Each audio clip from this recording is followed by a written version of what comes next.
Happy Friday, everybody. Cheers, my dears. You made it to Friday. Happy Friday. Let's see who's here. We have such a good show tonight. You know, tonight we are paying tribute to Sharon Smith, the phenomenal rug hooking artist.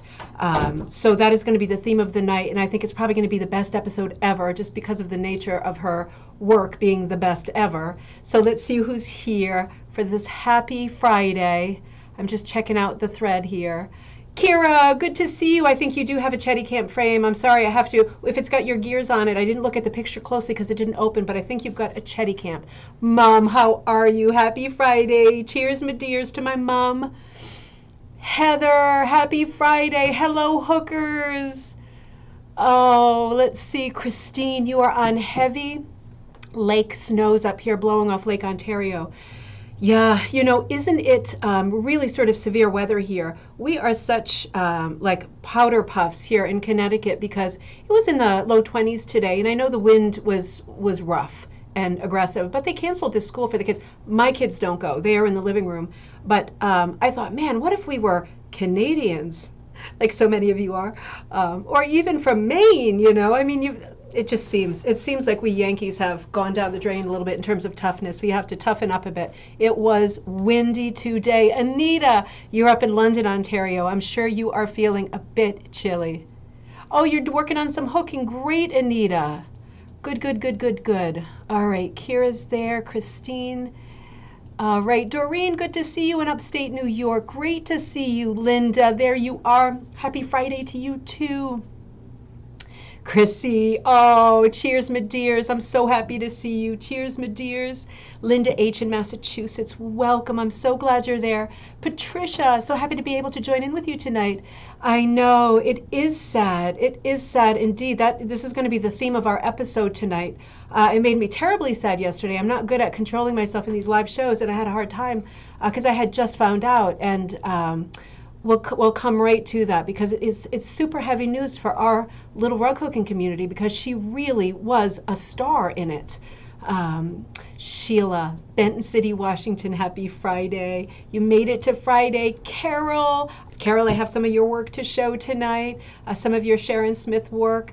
Glad to see you. Happy Friday. Catherine in Arizona, happy Friday. Teresa, you too. Cheers to you too.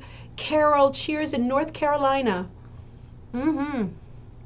Connie, good to see you. Always something new. Oh, I hope so. I hope there will always be. I'm never running out of ideas. That's the good thing. There's so much to talk about. Oh, okay, Patricia, you used to live in Longmeadow, and you're in Florida now. That's nice. I know Longmeadow really well because my mom is in Granby, Connecticut. And when we cross over that Springfield line into Massachusetts, Longmeadow is one of the first towns on our way to Northampton and all those nice East Hampton, all those nice towns there.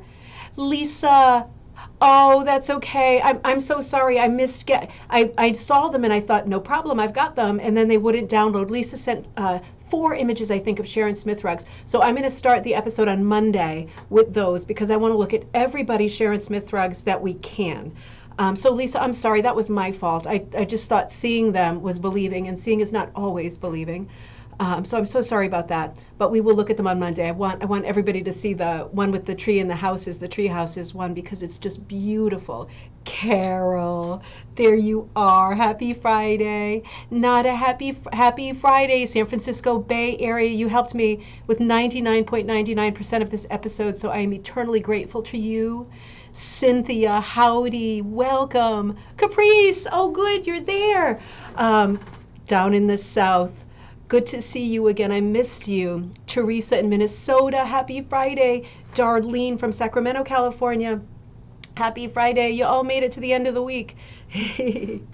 Kirsten in Chile, Vermont, I bet. Penny in North Carolina, you are not late. We are just starting out. I know you were probably shaking a really phenomenal drink. So we are just starting out. Brenda, you know I love to see you. I know you're always there. And Harriet, really enjoyed having Sharon Smith as our instructor. Okay, great. Let's read this one. Okay. Harriet says, we really enjoyed having Sharon Smith as our instructor at at Shake Rag Alley in Mineral Point, Wisconsin. She had so many creative ideas. Oh, see, that is so good. That's exactly what we want to hear tonight.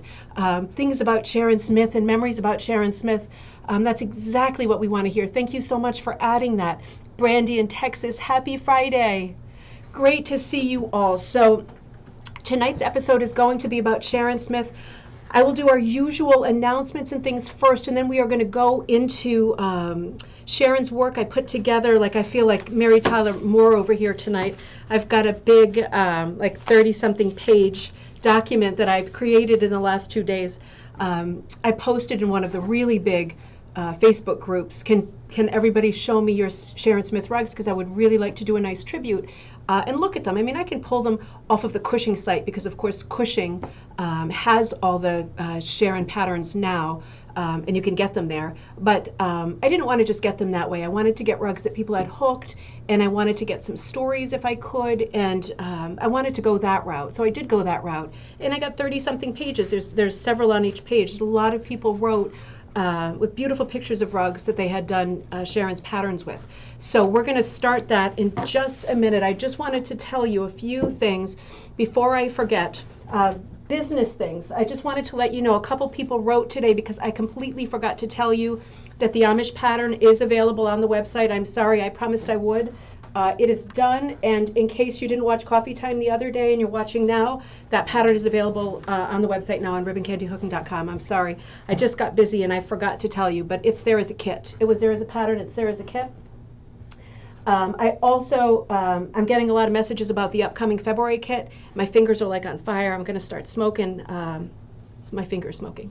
In a little bit because I've been working all day on this Klimt. You know, I'm doing Klimt for February, Valentine's Day, The Kiss. I figure it's the one time a year. And you know I'm not a huge Klimt fan, and I know many of you are. So I'll do a nice piece on him when this is completely finished. But this is what it's looking like so far. And there's very few lines in it. This is just what I was hooking today. I haven't done the head and the arms, but I've got a lot of work sort of buried in the bodies. And I'm using these colors here, like the jewel colors. I'm not going all yellow and gold, as you would maybe expect. And then I'm using these. So for people getting the kit, you're going to get like all of these kinds of fabrics, all of them. You're going to get hand-painted ones too, just like this, after I run out. And you know, this time from Green Mountain, I ordered, you know, normally I order this felt-backed metallic from the Felt Pod on Etsy. And this time I ordered it from Green Mountain in Vermont. And they are super great, and they are super fast, and they're lined with different prints, like some solids and some plaids. And they're working great. They're a little thinner than the ones from the Felt Pod. If you like hooking with the metallic, always put this through your bliss. Don't put this through your Sissics. But I have to say, as great as these are, they're as good as the ones with the Felt Pod. So if you're shopping for the felt back metallic to use as bling in your pieces, I've got little bits and pieces here in it. I would say Green Mountain ships really fast and it's beautiful. But the Felt Pod on Etsy is pretty much the same thing. I was kind of doing some comparison shopping. Oh, good. Privies and Prims Needlecrafts, I'm so glad you're back.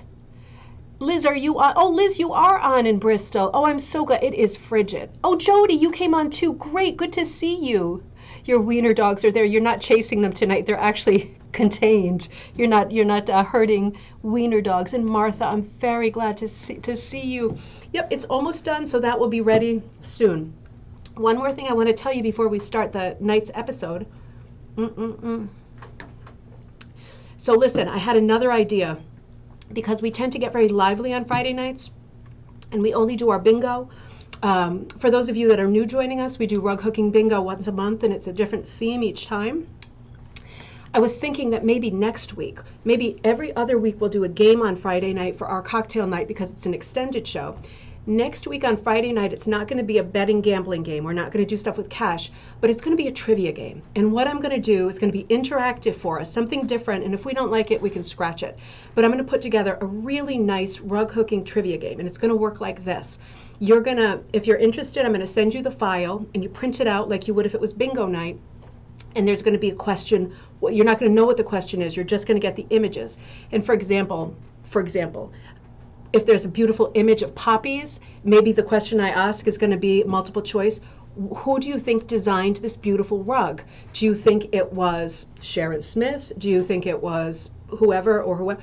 And then you'll guess which one you think it was and circle it on your card. There's no winners, it's just for fun. But then there'll be other questions, like maybe I'll put on a patriotic rug with like an American flag on it, and you're going to think I'm going to say, who do you think designed this rug? But maybe instead I'll say something different and surprise you, like what year did Betsy Ross make the first flag? Like general trivia.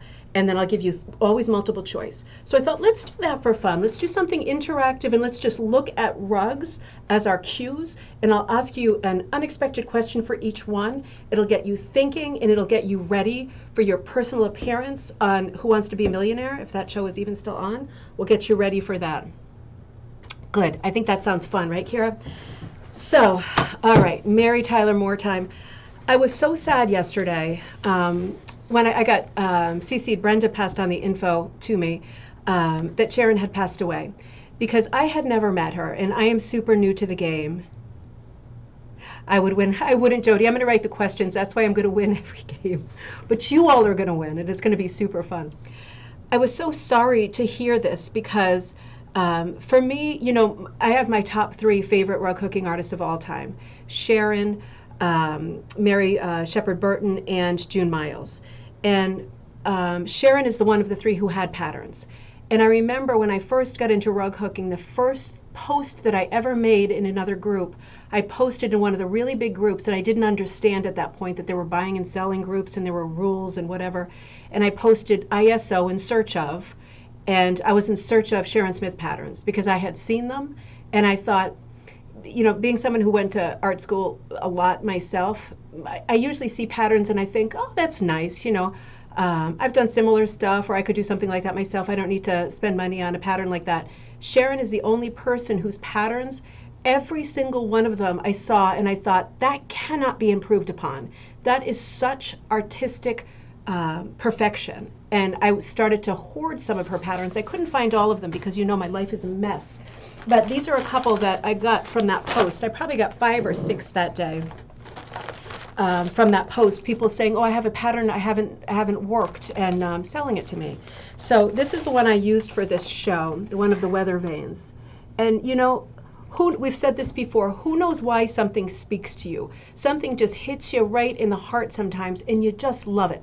And Sharon Smith, we're going to look at her style for the next hour, is such a storyteller. She's such a storyteller through her work, and her work to me is so evocative. It brings up so many memories from childhood, from dreams, the kinds of thoughts that you think, did it really happen or did I dream it? That kind of wonderland part of your brain that sometimes gets lost after you're a child and you have to grow up and put your big girl pants on.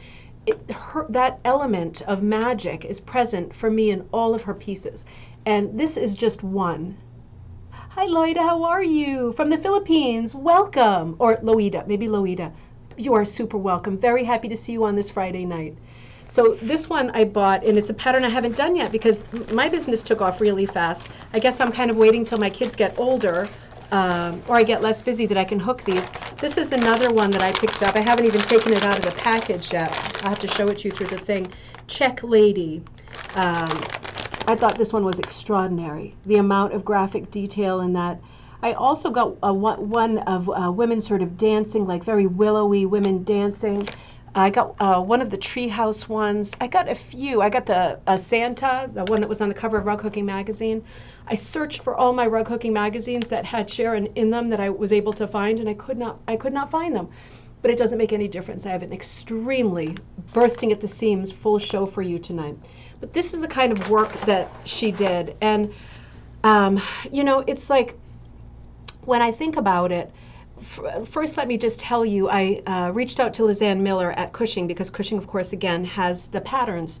And I just said, you know, can you pass on anything to me that I can share with the group? And she passed on this beautiful thing that she wrote, and then she posted a little while later. By the way, Sharon passed away on January 25th and peacefully was surrounded by her family, which is always a very welcome thought, that that's the way that it happened, and that was the scene. Lizanne wrote this beautiful bit that I want to read to you. She wrote, "Our fiber arts community has lost an innovator, an inspiration, and a genuine artist. To me, what I will remember most about Sharon is when you spoke to Sharon, her eyes twinkled with interest and inspiration. Twinkle away in peace. Our most sincere thoughts and prayers to her family, good friends, and to our entire fiber arts community," right? We've all had a loss. She was an important pillar in the rug hooking community. And then Lizanne adds a wonderful story. We were teaching in Texas almost side by side. At lunch, we sat by ourselves to eat, and she turned to me and said, "You can get more out of a dyed piece of wool than anyone I know." I thanked her, and I said I loved her style and colors, which I do. Her response still brings a smile to my face. She said, "My way of hooking is like your way of dyeing." With that, we both laughed and decided that we should have dessert. A nice anecdote. That's exactly what I was looking for, things like that. Oh, Carol, you have Check Lady too, with the wool. It's such a gorgeous pattern. It's so, one of her travel-y exotic patterns, right? So different. So, this got me thinking about legacy. And let me show you a picture of Sharon. Here, I did this whole thing on my computer, so let me zoom out so we can get into focus a bit. So I think that's a great, happy looking picture. Britt, hi from Ontario. Took a course from Sharon in Holland, Michigan. I worked my own pattern under her guidance. She helped me play with color. I love my rug. That is so great, Britt. I would love to see that rug sometimes. I know you can't post it in the thread, but that sounds so nice. There's another example I have tonight of someone doing a pattern with Sharon and under her guidance that wasn't one of her own patterns. And I love that angle too. That's a neat angle to follow. I would love to see that rug, Britt. But I was thinking about a legacy, because this is terribly sad, and I don't want to get myself choked up.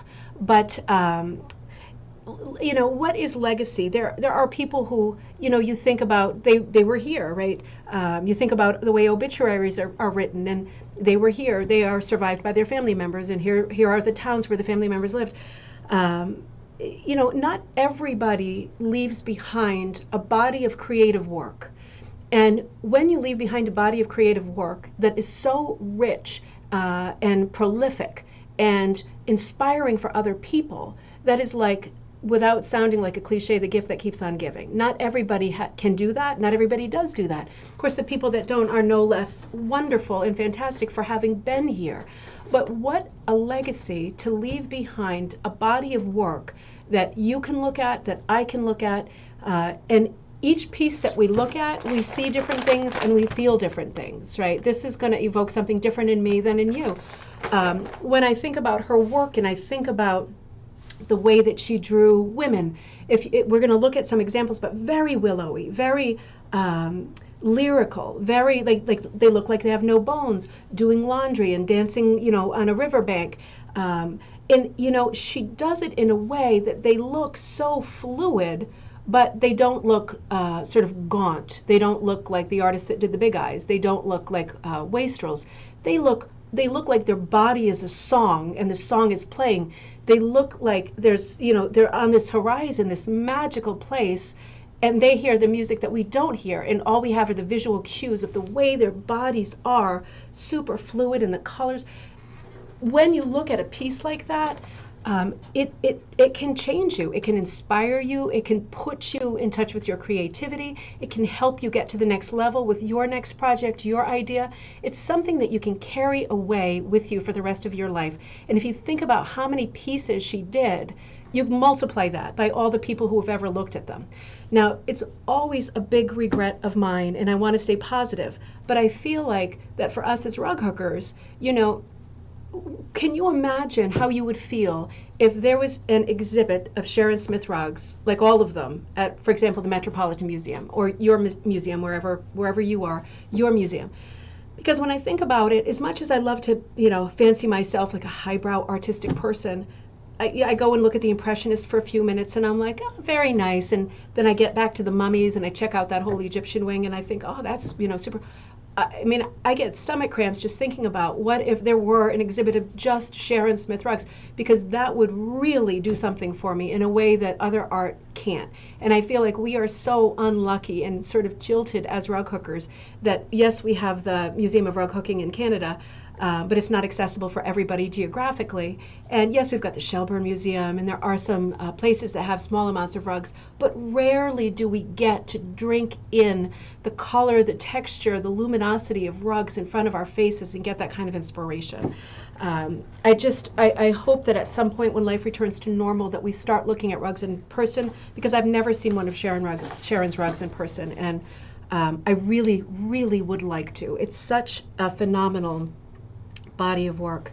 I was writing some notes down for myself, and I wrote, for me, speaking of Klimt, because I was working on Klimt today, a lot of her work has the intricacy of Klimt, right? That kind of fine filigree detail, and the sort of fantasy and whimsy of, for example, a Lewis Carroll book, right? A Wonderland book, dropping down a hole and seeing all these wonderful fantasy, magical images that you can't imagine or expect.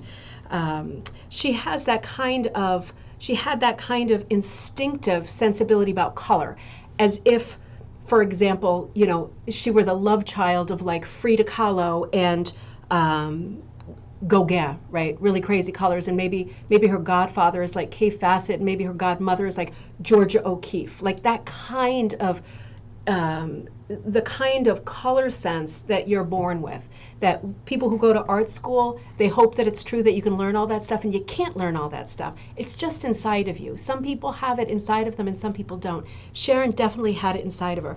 Her work is so magical and also poignant. I'm going to show you some images that I find very poignant, particularly of children and mothers, grandmother, and funny. You know, it's such a nice balance. I can't think of any other rug hooking artist who has struck that balance so often, right? I mean, she does many themes, and we're going to look at those now. But yeah, I mean, just phenomenal. So let me just take a sip.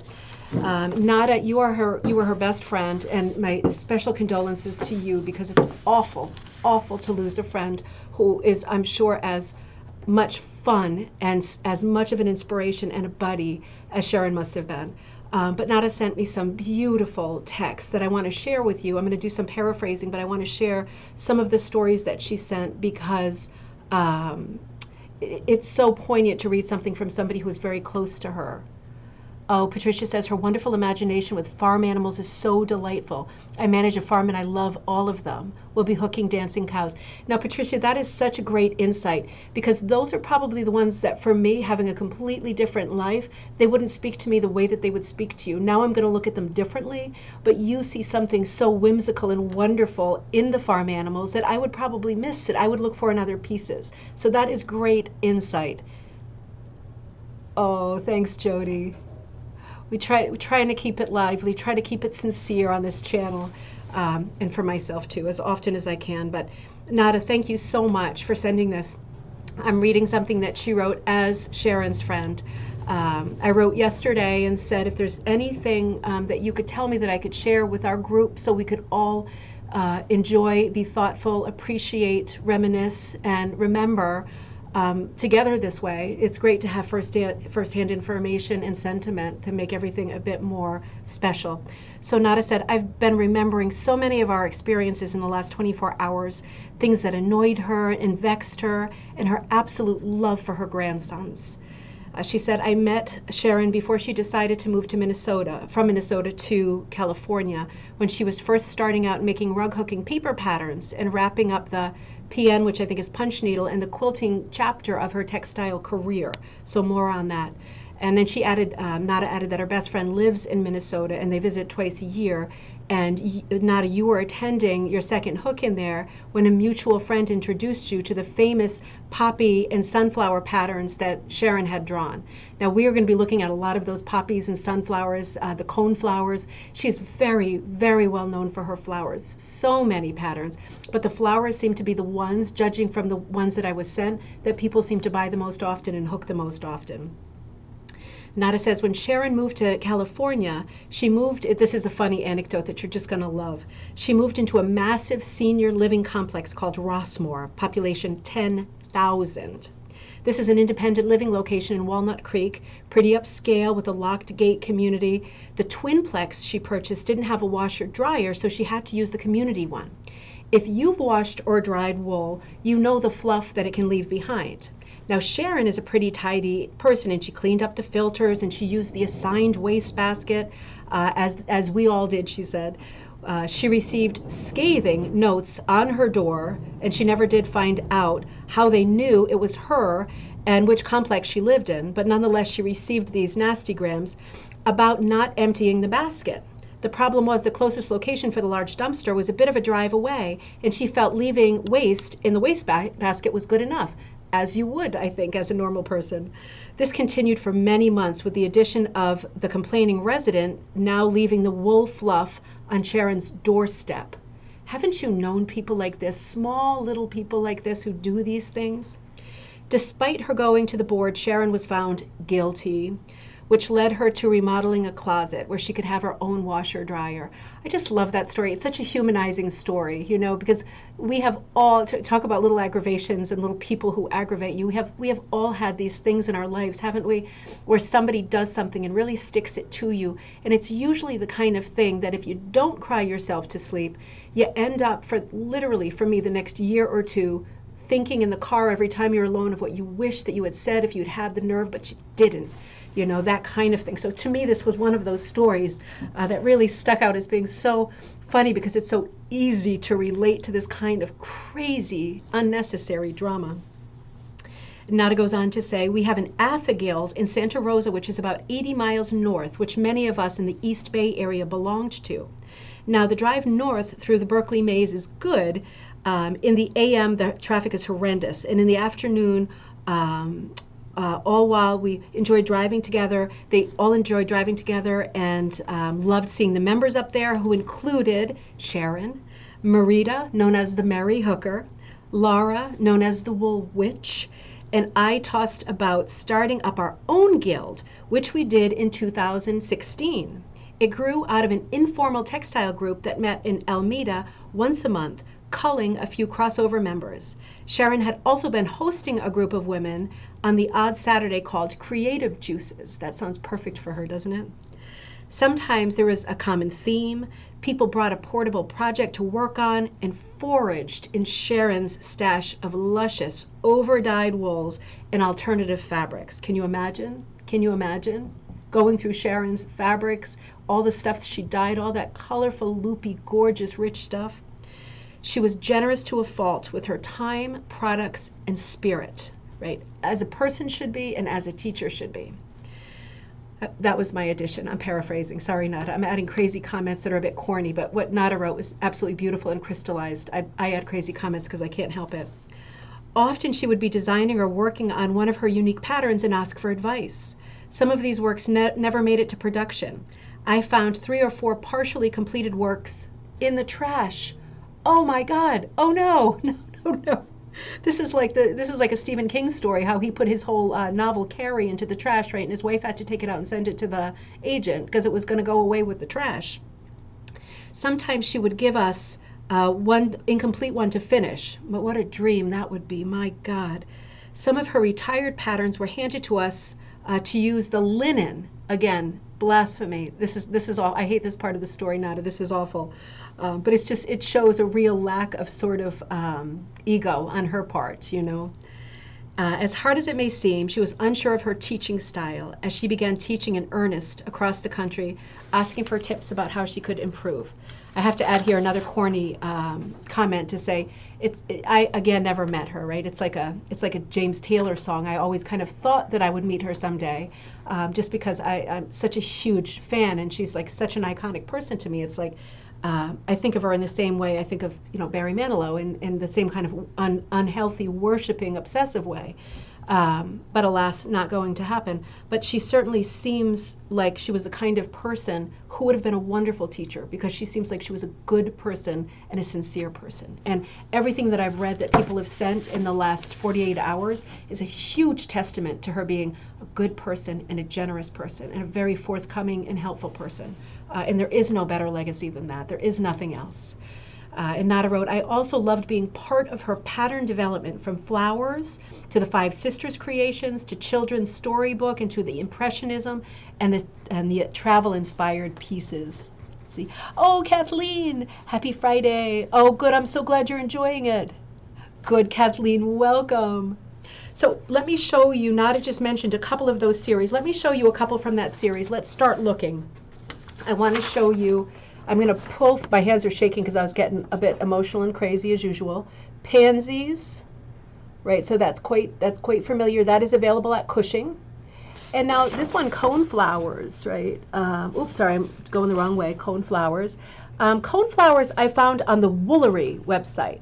Now I don't know how that works because I thought Cushing had all of them, but this one pattern, this is the one pattern that's available on the Woolery. So if you are in love with cone flowers, you need to go to the Woolery for that one, all right? So those are two. We're going to look at a lot more of her floral series that Nada's saying she had the privilege of helping with input on. But I want to show you a couple of the children's ones too. I love the children's. I do have one of the children's ones. I think it's the one washing the dog. I think it's the one that I'm about to show you. Because, you know, I had both my kids in my 40s, and I'm a really old mom. So the children's ones have such a feeling of nostalgia, that sort of 1920s, 1930s era storybook feel, so whimsical. Let me show you a couple. These are from Cushing. Sail Away. This one here, Sail Away. I'm just going to stand up and make sure it's in focus. There we go. Isn't that gorgeous? It's like a Viking boat, right, with like a rubber ducky head. And look at all the crazy sails that are on it. It looks like they could be ripped up clothing or pants. It gives you that feeling. Remember that poem, Winkin', Blinkin', and Nod? Doesn't it give you that feeling of imagination, like they're actually in their bed and they're dreaming of this adventure? And then this beauty here, bath time, washing the little puppy in there. Oh, Caprice, you love the cone flowers, huh? With the black background. That's one of your mom's favorite flowers. The Woolery, get to the Woolery. They have it there. The pattern is gorgeous. You know what I really love about, what I really love about her, I love everything about her. Again, this sort of filigree work, she works so primitive, right? We always talk about style on this channel because we have so many beginners. Luckily, I'm so happy we have so many beginners because we look at things with fresh eyes every time. She does a lot with open space, and you don't notice because she handles it so well. In this case, she's got the sky, and she's got this, she filled the water in this wonderful primitive way with this great directional hooking, these super highlights, very graphic. She didn't do this with a set of 20 swatches, you know, blue to white. This is very graphic. This is very much in her style. In this one, I've noticed in some of her patterns, there is that Harlequin element. And you know, for me, when I see the sort of Harlequin as a motif, the pattern, I think about Agatha Christie and I think about Art Deco, or Hercule Poirot is a better example. That sort of 1920s, really the height of Art Deco. So when I see that Harlequin stuff, I think, you know, that is, it's such a good device. It's such a good device. Also, remember we did the episode on Mackenzie Childs and how they did everything with Harlequin, and I started hooking an old Pearl McGowan piece with a checkered background. Haven't finished it yet, but still working on it just to give it like a little bit of a modern punch. Doing a Harlequin design on anything gives it such life, doesn't it? Such life. And then I want to show you two of these. Oh, maybe it's Puff the Magic Dragon sailing away, Martha says. You know, that is so cute, isn't it? To the land of, now what was it in Puff the Magic Dragon? It was Johnny Paper, Little Johnny Paper, something like that. To the land of, come on, bath time checkered floor, you love it, Carol. Oh, Jackie Paper, come on, where did they go in Puff the Magic Dragon? Amelie, something like that? I know you're going to tell me. Thanks, Liz. I know you're going to tell me. When you remember, I know you're going to tell me.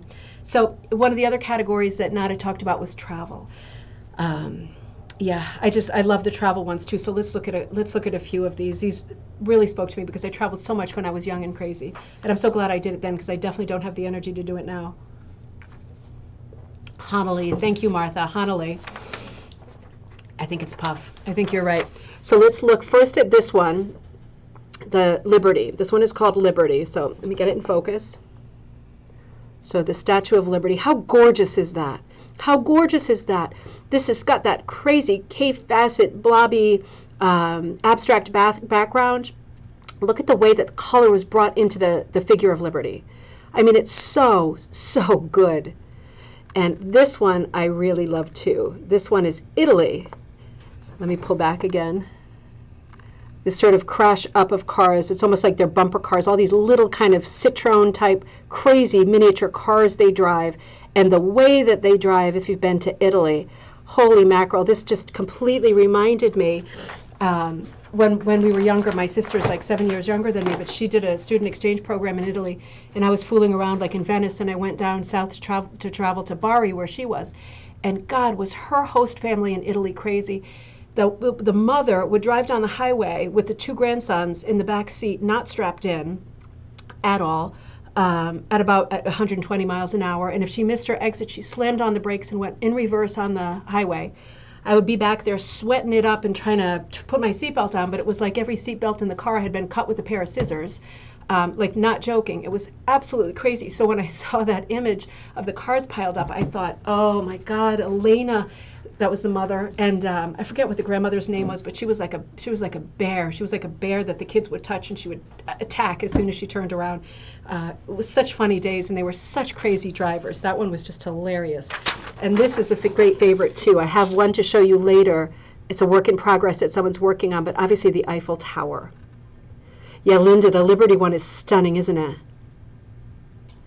Oh, I'm gonna do that comment in just a minute. You know, I love this one too. I love the red in the sky, and I love the red shadow. Like the deep red that's up above is shadowing down on the Eiffel Tower, and it's so unexpected. When I saw this, I thought this is a great composition. But again, storytelling, you know, each person reads the story differently. This is from Sharon's Memory Museum, but for me, when I saw the Eiffel Tower, it reminded me of when I was younger and I was in Paris a bit. And it would be like you'd go to the Eiffel Tower in the day, and it was like, it's the Eiffel Tower, it's great. But then you go at night, or you see it in the distance, and they do this light show up and down the Eiffel Tower, just lights. Like, you can't imagine the expense and the grandeur of it, just up and down the tower. So when I saw that image and I saw all the colors and the circles and the colored lights, I thought, God, it's just like that. It's just, and I haven't thought of that for 25 years, you know. So Linda says, there's one of a boy and his dog watching a falling star. It reminds me of a picture I took of my son and his dog when I was looking for him, and opened the door one night, and there they were. Oh, God, you're going to make me cry. That is so nice, Linda. That is so nice. Oh, I love that story. I love that story. Yeah, her color palette is really something, Carol, right? She does have a color palette. She goes, and the curious thing is she goes toward colors that I like the least in theory. Blues, she goes towards blues, yellows, and reds a lot. Those are my three least favorites. Somehow, I love them all. So it's like, it's just, there are so many exceptions, but she does tend to go toward those three colors more than others. You see a lot less pink and purple. You occasionally see green, but not tons of it. Her color palette is so different, and she's not using primaries, is she? She's going off the color for every one. So I'm not going to get crazy talking about the color wheel again, but when you go for a rug like this that has a lot of the same tonal value, right? The body of the rooster is a little bit darker, but in general it's the same sort of tone. What she's done to get around that is this very graphic filigree detail, right, of the swirl of the black behind, this kind of crazy Zentangle outline that is so much a part of the composition. That's how she's gotten around it. And then in the background, she's got that classic primitive folk, disproportionately small house right behind a disproportionately large animal, a bird in this case. So folky. So folky, right?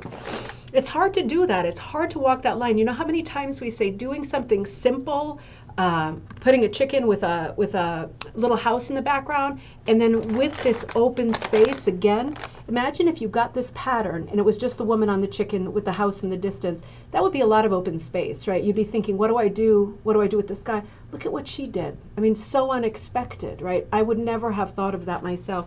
Same with this one, with the weather vanes.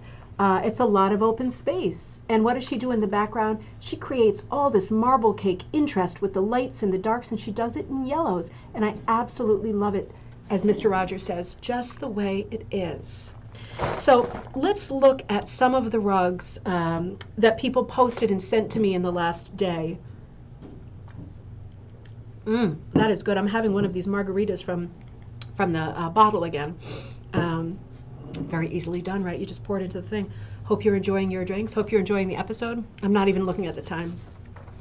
So Deb Campbell sent this beautiful dragonfly, and she wrote, "This was fun to do, and it was one of my very early projects." Wait till you see this dragonfly. It is so gorgeous.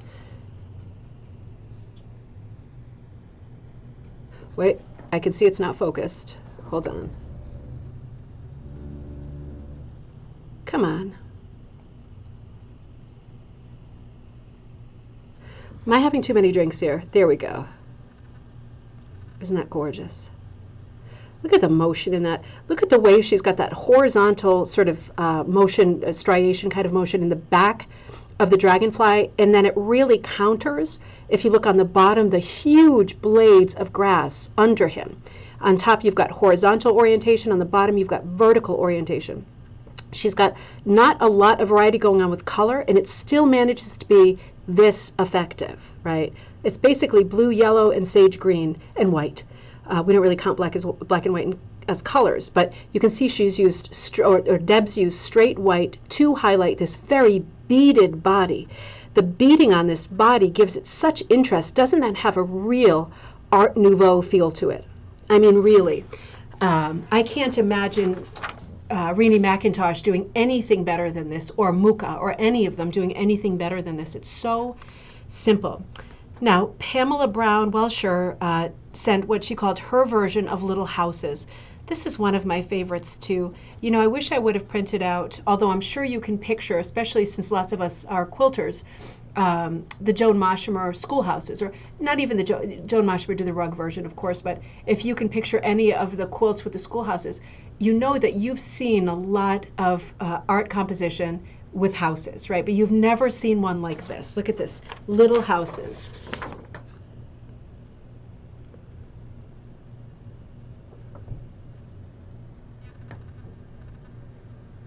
I mean, it gives you the impression of a village. Now, instead of forcing trees in between the houses and making it look crowded, she just made like flourishes that are very suggestive of greenery, but they're not literal. You don't need to be literal. This is like the house that Jack built, right? Or the, what was the one about the crooked man with the crooked cat and the crooked lane and the crooked house? It has, again, that whimsical fantasy fairy tale feel to it. The art is solid. She's breaking all the rules because she is solid as an artist putting this composition together. It is fantastic. You know, I've noticed in her, it's beautiful, right, Kathleen? I've noticed in so much of her work, it's very collection oriented. It makes me wonder whether she was a big collector, because I read that she loved antiquing, that kind of thing, but it makes me wonder if she was a collector, because there was one of like Moroccan vessels that was like a big collection of vessels, lots with collections of houses. She's got lots of multiples. I'm just turning down the heat before I roast. She's got lots of multiples in her work, and I think that's an interesting angle. Tell me if I'm wrong, but I have not seen a book on Sharon Smith. So I have to ask you, who is writing the book on Sharon Smith? I'm not kidding. Who's writing it? Because we need it. We need all of her art in one place so you can open that book and have a drink and pour over it for weeks at a time and look and think and drink in and admire and, just reset yourself. Somebody has got to get on that, right? Wet my whistle. Now, Mary Biggs sent this one, and I lament that I forgot to look up the title of it. So if you know the title of this one, please add it in the comments, because I would love to know. Mary Biggs, this is absolutely beautiful. This is absolutely beautiful. 3, I guess you'd say chickens. They're a little bit like quails. Are they chickens? Oh man, Kirsten, don't get me going. I would love to write it. I would love to write it. I love this composition. Again, multiples, right? She's not doing one bird, she's doing 3 birds. And then look at the way, and we talked about this with June Miles the other day. She made a very deliberate and unusual choice with the framing. She's framed the top and the bottom. And what she's done here, guinea hens. Thank you, Nada, thank you. what she's done here, this beautiful sort of detail that's reminiscent of a log cabin, right? A log cabin quilt square, top and bottom. What she's done here is she's put a border on the top and the bottom to give it vertical weight to balance the heavy horizontal weight. Those 3 chickens in a line in a row, that's a lot of horizontal weight. She's balanced it perfectly by giving the top and the bottom some weight, not just side to side, but top to bottom.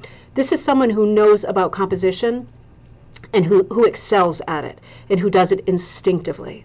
So Mary, this is beautifully, beautifully, beautifully hooked.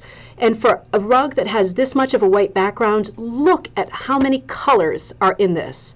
I mean, look at the way that Mary's hooked the log cabin too. I could not do that. You saw my log cabin on the Amish thing. I don't have this kind of rug hooking artistry, but Mary, this is absolutely beautiful. All the rugs that people have been sending in, they are absolutely beautiful. Thank you so much for taking the time. Now we have to get to some of the flowers, right? Because the flowers are so iconic and beloved. Rhonda Gillespie Bateman sent this one in. And she said that she took a class with Sharon at the Woolwrights in Pennsylvania. So I wonder if any of you took that class. I know a lot of people saying, oh, I was in that class. The Woolwrights in Pennsylvania is where she, I guess, met Sharon and started maybe working on this one. 2016, it says. Rhonda, this is so gorgeous. I can't stop looking at it, but I've got to share it. Poppies. Well, let me try again.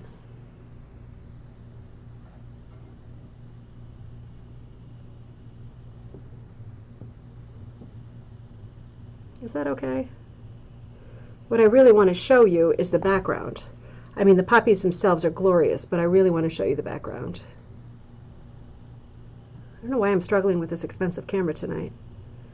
But it's got this beautiful antique black background with a lot of motion. And look at the border, right? I think this is part of the design because I've seen this in a few of the floral compositions, that color changing sort of inner border within. Just very simple, just that line shooting around the edge. And then, of course, all of these gorgeous poppies.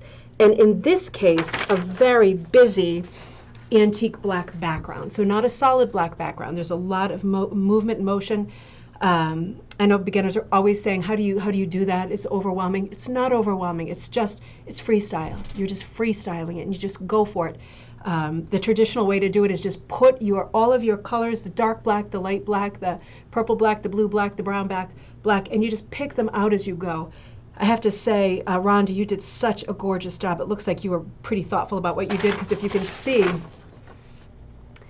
right behind the flowers, it's a little bit darker than at the edges. Boy, this one really doesn't want to focus, does it? It's a little more out on the corners. It goes more toward pattern, and in the middle, right behind the flowers, where your eye wants to sit, that's where the darkest values are. So that was a really thoughtful way of placing this background. And again, it's limited colors, you know, orange, yellow, blue, a little bit of purple, but it looks more like blue and red than it does purple, and the black. And yet it looks like the entire rainbow, like an entire garden, is present here. And note the absence of the color green. You are not seeing shamrock green, emerald green, grass green. You're not seeing that color. And yet this perfectly reads as a realistic or semi-realistic sort of rendition of a flower garden. Poppies. That one is so pretty. So let's see.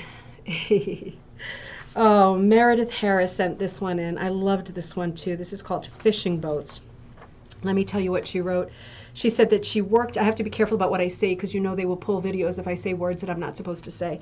But you know what we've been going through since 2020 and how people have been inside their homes. And it's been a period of isolation and depression for a lot of people. Certainly our wings have been clipped as far as travel and having fun and visiting.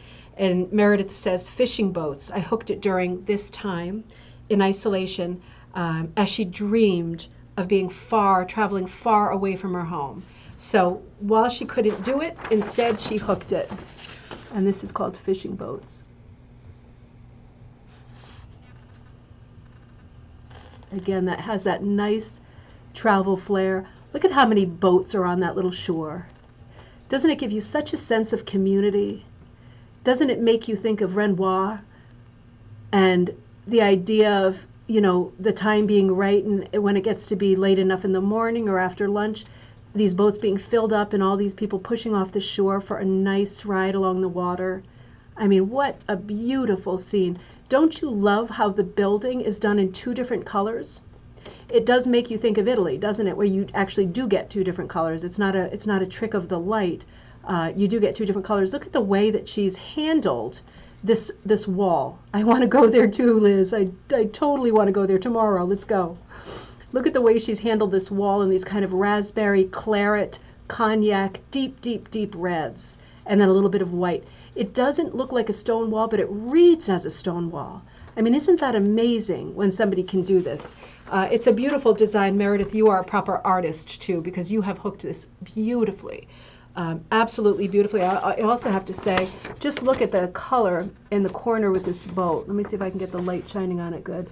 I don't know if you can see, but it looks like a punch bowl of purples and blues. Instead of going toward navy, the color goes toward like aubergine again, like the wine family. So different, so different. Now these next three, so beautiful. You love the Mediterranean feeling, right? It makes me think of that Tuscany movie that came out a while ago. What was that called? A year in Tuscany, or a day in Tuscany, or a week in Tuscany, or something like that. Under the Tuscan Sun. There we go. Or Room with a View, even better, right? So this next set is by Lucy Rosenall. She sent three beauties. So let me show you this one first. This one's called Audubon Birds. And again, collection, multiples, right? Multiples of boats, multiples of birds. There is something to be said. You know, this was one of Sharon's motifs that overarches her work, multiples. She does things with multiples. Each one is treated in a unique and different way. I guess that's probably how she treated her friends and her students, each one different in a unique and different way. Oh, Sharon was working on her original fishing boats during the workshop I attended during our evening free hooking time, and she was very critical of her own work.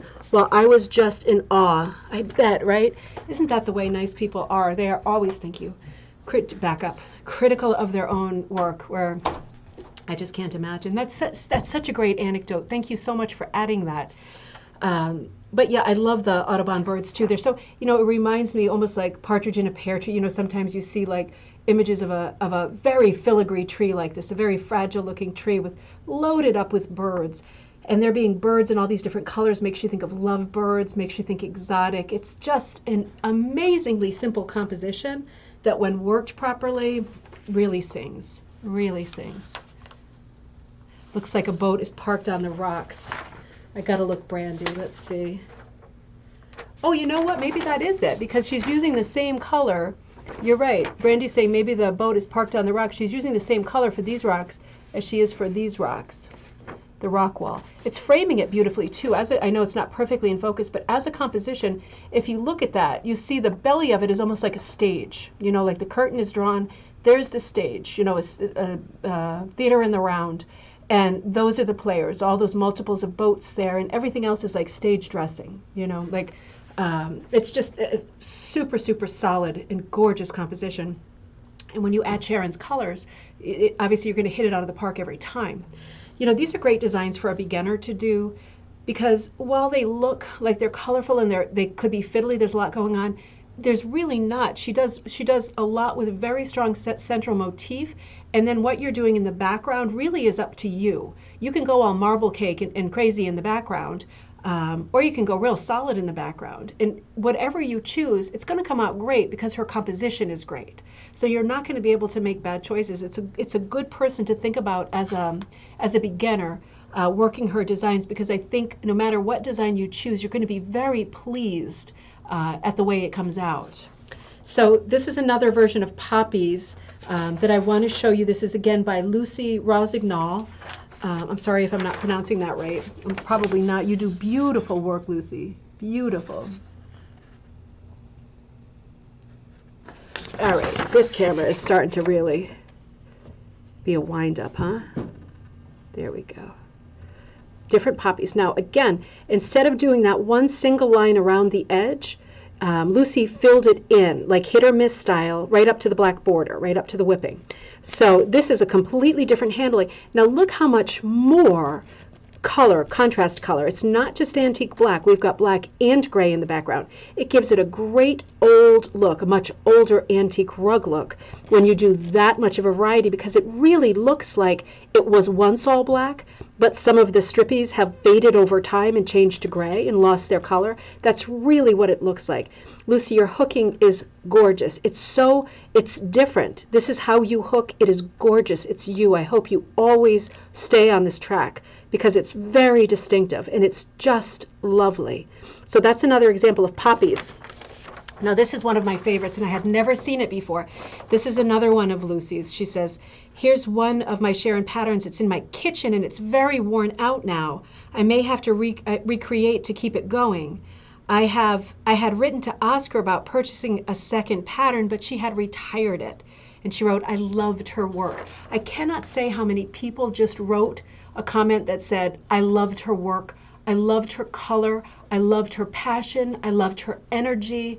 You know, it's like limitless. If I had just copied all those down and read them out, it would be a lot. And you know, all I can say is it was crazy how many people wrote and said, I loved her work. I loved it. I loved everything about it. I'm going to miss knowing that she's there because I loved her work. So again, legacy, right?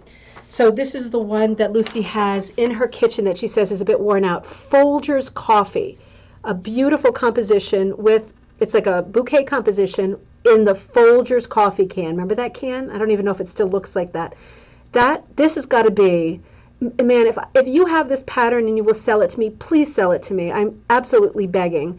I really, really, really love this.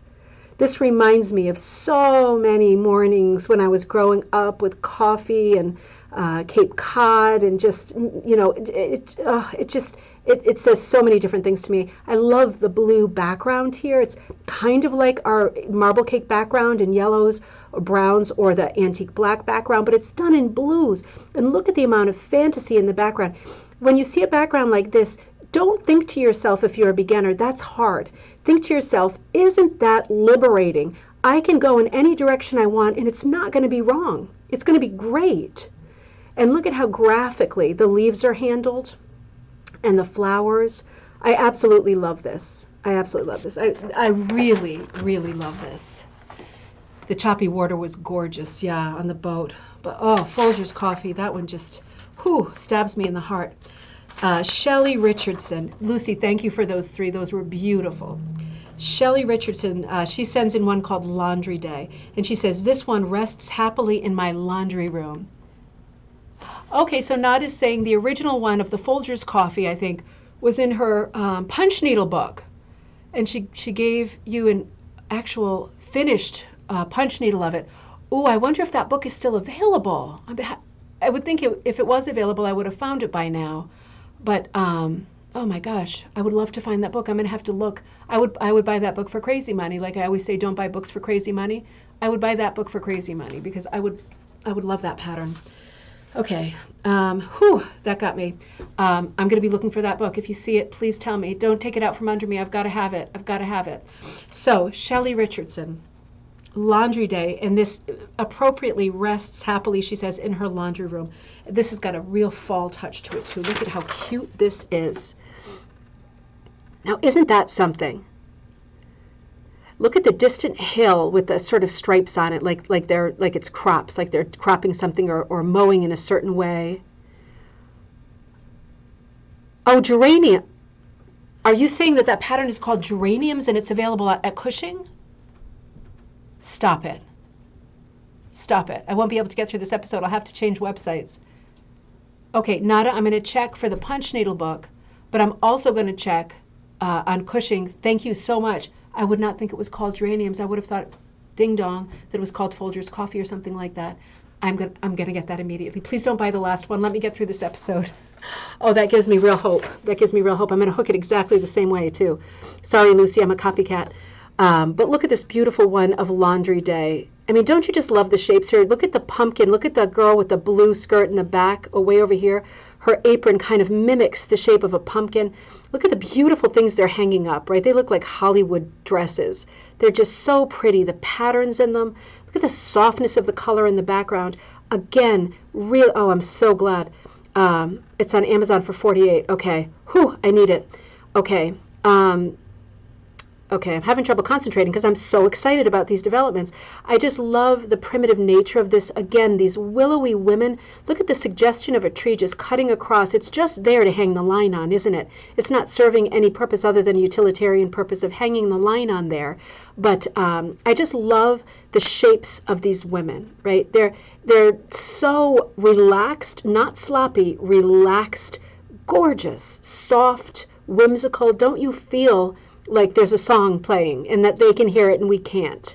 It's like looking at a piece like that to me is like an invitation to go right into that setting and join them. I would even hang out the laundry with them to be part of that little party with the pumpkins.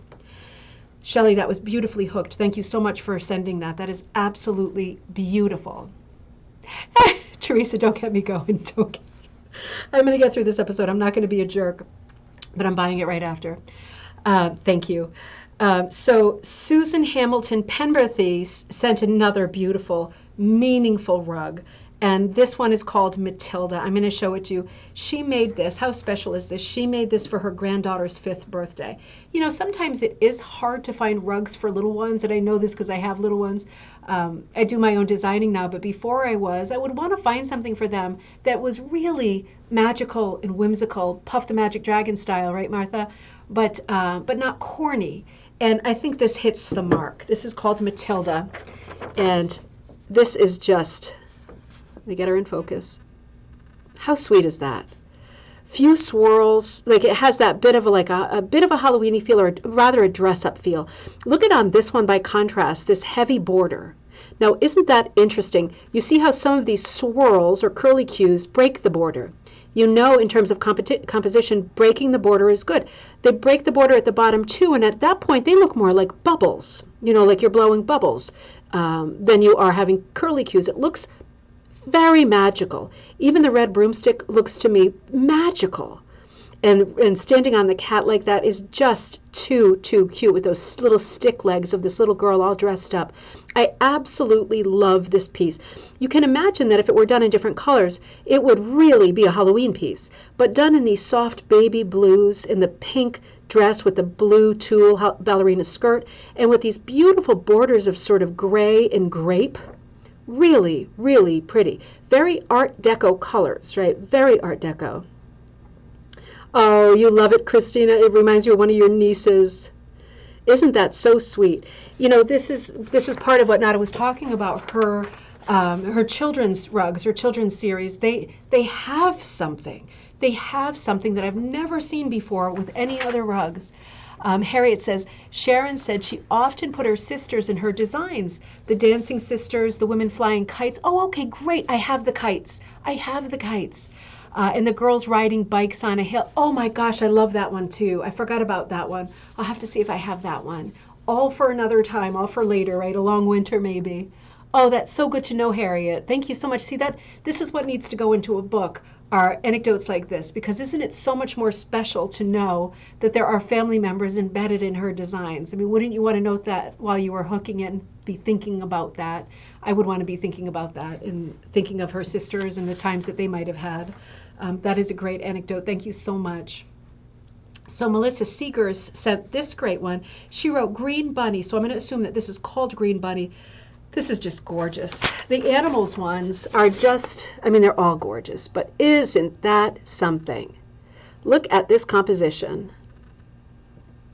Brandy, that did look like a magic wand and swirls in the air. Super magical. This is so magical too. It's like this sort of, what was it called? Watership Down bunny. It's almost like he's diving underground, but there are these huge, fat, like roses all over the place. It's got that, again, very Art Nouveau feel to it. And she very simple colors again. There's not a lot of wild stuff going on with colors, reds and yellows, right? A little bit of the antique black in the background. It's very broken black. Very stylized suggestion of flowers or ground above, and a very stylized suggestion of underground below. This could almost be a metaphor for a lot of things. You can try to relate this to your life. What does this mean? You know, diving down into the undergrowth. down toward an underwater stream or something. There could be all kinds of metaphors here that could be meaningful to you wherever you are in your life and your thoughts. But this is just, I'm guessing that it is called Green Bunny. Oops, that should, oh, okay, great. I just love that piece. And again, look at how simple her shading is on this. She's got all the lines that matter. This is beautifully hooked. Melissa, that is beautifully hooked. That really is just gorgeous. It's just gorgeous. Really, really good. Let's see.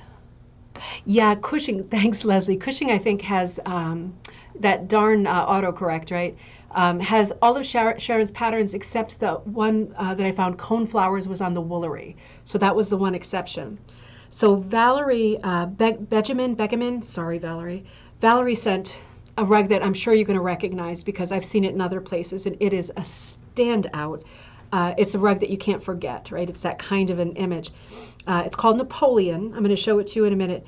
And she said the first time she posted it on Facebook, which was a couple of years ago, Sharon reached out to her to tell her that she loved Valerie's interpretation of this rug. Now, again, Harlequin. Let's look at Napoleon, the lion. Seems like the camera, as fancy as it be, has a hard time with busy images, huh? I gotta get Napoleon in focus, though. Just have a sip and let me get this. I really want you to see this in focus. There we go. Now, look at this. Look at this. Valerie, this is crazy. It looks like you did Prada around the border, too. I didn't even notice that when I printed it out. Absolutely beautiful. Look at this colorful mane. Look at this harlequin body. And look at all this. Doesn't it look like 1,000 violins playing in the background? All of those swirls. Isn't that something? Again, there's not a ton of color in here. You've got the yellow, you've got the antique black, you've got a lot of reds and some blues. These are the colors, right? This is the color palette. And look at how far you go with those colors. Plus black and white. Black and white being so graphic, right? Now, I remember, Valerie, that's just over the top. That's just over the top. I remember Nada, I just want to check. Okay, I missed part of Nada's text. When I was thinking about Harlequin and thinking about Napoleon and then thinking about the kids washing the dog with the Harlequin cloth, it reminded me that I forgot to read the end of Nada's message yesterday that said, she was asking if I was aware of her previous careers, Sharon's, and I was not.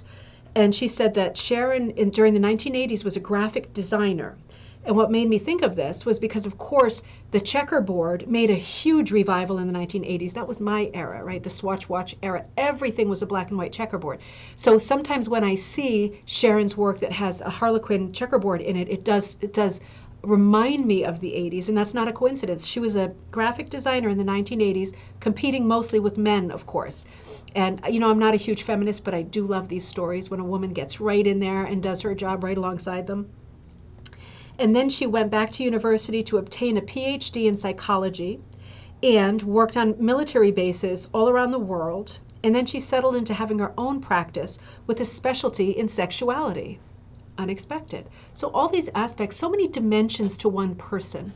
You know, sometimes when you think about a person or you read about a person or learn about a person, again, legacy, all these layers and all these dimensions, and knowing even those few things about her makes me look at her work differently. You know, not forcing different thoughts, not layering interpretation on. It just gives me more insight into what she was like as a person, what she was interested in as a person. And then you can things click as you look after that, don't they? The more you know, the more little clicks that you get. And it's so much fun when things start to fall in place. Oh, Val is an artist in her own true hooking fashion. I'm going to have to look up her work. I'm such a ding-dong. I don't know her yet, or at least I haven't made the connection. But if this is anything to judge, Val is a crazy artist. She's phenomenal. And she seemed very, very nice, too. And what I loved about, I was really grateful that she told me that Sharon had reached out to her to say that she loved her interpretation of Napoleon. Because, again, for me, it just cemented the idea that I had in my head that Sharon was the kind of person who would not be precious about her own stuff and who would be very sort of fostering and supportive about other people using her patterns to do their own thing and run with it. She seems like the kind of person who would be just like that. It reminds me of when we looked last week at the June Miles book of Wool Could Talk. And remember the very first, this is not Sharon, I'm just making a quick departure. The first thing that she hooked was the one commercial pattern that she hooked of the chicken, remember? And she added the eggs on the plate and she added the rays of sun. And she wrote in the book, just remember that when you have a pattern, it's just the beginning and you have to make it yours. But not every designer feels like that. Some people, you know, you do get the feeling, I'm going to get in trouble, that they're touchy or precious about their stuff. I'm so happy to know that Sharon wasn't one of those people. I'm so happy to know that she was the kind of person that would say to somebody else, that's great, do it, keep going, you know, because that's what a teacher is, isn't it? And that's what a good person is too. So that's good to know. I'm going to look up Val Carroll because I'm sure she's got a lot of wonderful stuff and I'd like to see all of it. Now this piece is called Girls on Wheels. This is by Peggy Wilson Blazik. And this is, Peggy, this is so nice. This is so happy. Let me bring it in focus here. There we go. Isn't that a happy piece? Again, a lot of yellow. There's more brown in this piece, and then you've got some reds and blues again. Same palette, but what a different composition. This is a super happy, lighthearted, fun, whimsical piece with the folky, you know, addition of the chickens running. It's like the running of the bulls, but there's chickens. And again, people doing headstands and handstands, and it's just so lively and so lovely. What a great composition. Peggy, what great colors. I love the contrast of the girl doing the handstand on the handlebars in front of the very dark house that looks like a nice old colonial house, you know. That is such a contrast. That kind of austere looking house in the background and this really sort of lighthearted vignette in the foreground. These young, lively girls who have wheels under them. Speed, right? That is just so pretty. Again, so many metaphors here. That is so pretty. So Carol says she's from South Dakota, and a friend of mine, a real artist. Oh, interesting, because you know I love South Dakota. I used to always bring my tours through there, so I spent a lot of time there. I'm going to have to tap you up over lunch, Carol. Girls on Wheels, Peggy, that is just a gorgeous composition. It has that farm feel to it, but that layer in the front of the girls going wild on their bikes is just so happy. Right, Loida? It's super, super happy. I mean, talk about make you feel good, right? Doesn't it give you energy? Even if it's the middle of the night, don't you just want to shoot out the door into the snow and run? I think that's a beautiful piece. I better hurry up. I'm taking forever, right? This next one is another Poppies, but a very different handling by Marianne Riker. Absolutely gorgeous, and wait till you see how different. We've seen a few Poppies. Wait till you see how different this Poppies is. Again, the red and the blue.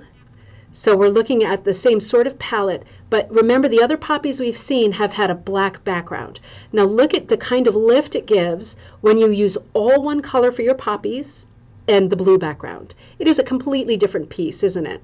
It is a night or day. I would never say one is better than the other or the other is better than the one. I would say, what an interesting thing, just like Warhol intended it, that you see things with different colors in different ways, but the same composition. It makes you think, doesn't it? It makes you think. Now, beautiful. That was absolutely beautiful, Marianne. That was gorgeous. So different. I'm so glad that you took the time to send that. Thank you. Sandy Carroll Cadillac with a K-A-T sent this beautiful rabbit redo, meaning like revival. Wait till you see this. It has this Easter feel. It has the Harlequin feel again. This is just such a classic. I know you've probably seen this one before, but if you haven't, you got to feast your eyes. Oh, stop it, Mom. Did you? You are too sweet. Thank you, Mama. The Mama Bear got me the book. My hands can stop shaking now because I was afraid I was going to miss out on it. Thank you so much, Mom. I'm going to love that book. I'm going to wipe it all over my face and sleep with it as a pillow, and I'm going to go crazy with that book. But in the meantime, getting normal, this is Rabbit Redo, and I just think it's so, look at this crazy background, huh? And look at the choices here. That again, the colors, you're seeing the full Sharon Smith palette right here. You're seeing the palette. Now look at this background. It's not just like an open background, a hit or miss filigree type background. There is some serious suggestion of kind of wallpaper scrolling going on. It's still very loose. It's not rigid by any means. I don't think you can make a wrong choice when you go this way, but it is a combination of her kind of trellisy, leafy, organic feel that she sometimes puts in the background with the rosettes and the spirals. Two of her classic motifs, plus look on the ground, Harlequin. So this is like a home run. This is like all of her motifs in one thing. And the thing that's really interesting to me is that Elizabethan collar is hooked beautifully. It's hooked beautifully. Sandy, come on. That's crazy. That's so good. I love the the vertical hooking on the rabbit's costume. Isn't that, again, unexpected?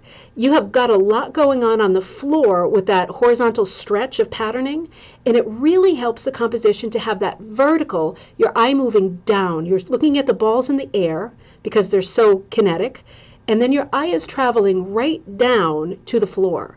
And it stays there because there's a lot to look at there, and that's just what you want. Before your eye exits the rug, it's moving right down the body because you're following those purple lines.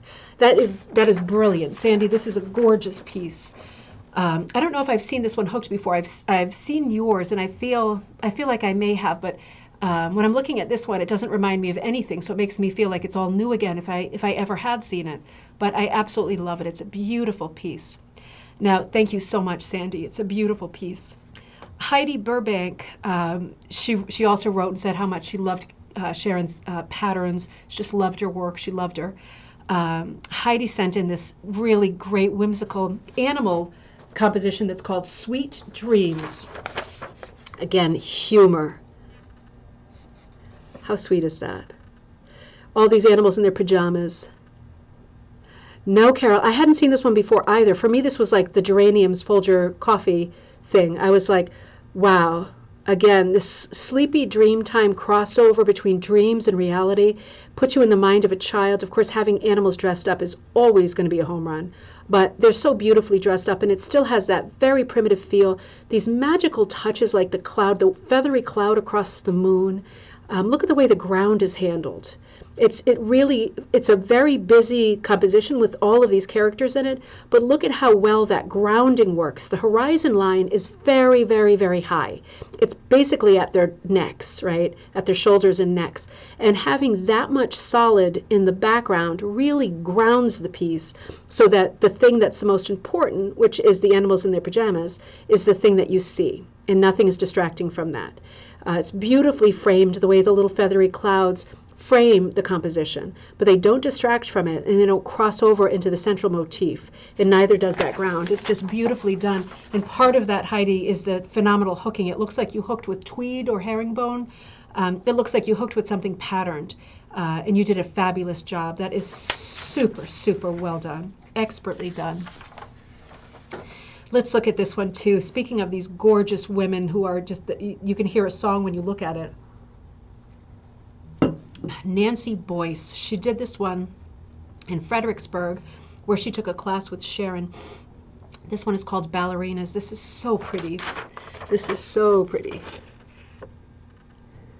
Isn't that, I mean, look at this.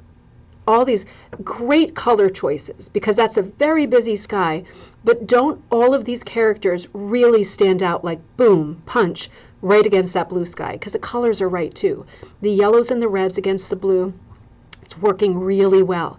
And then at the bottom of it, almost like a fringe, almost like an afterthought, because your eye is floating through the sky with the characters, and then it settles down into the bottom, and it's like dessert. There's just this treat of colors shooting up, like lupines, like florals of every color shooting up underneath. And it has such a whimsical quality to it.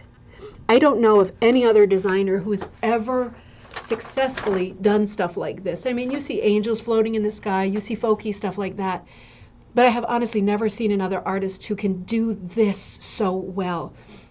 Place people in the sky, place people dancing, not ground people, just have them floating through the air and have it be so successful. It's very hard to do. I can't imagine where I would begin if I was trying to put together a composition like this. Even with my weather vanes, right? Very hard to do, to put things floating in the sky like that. Again, collections, right?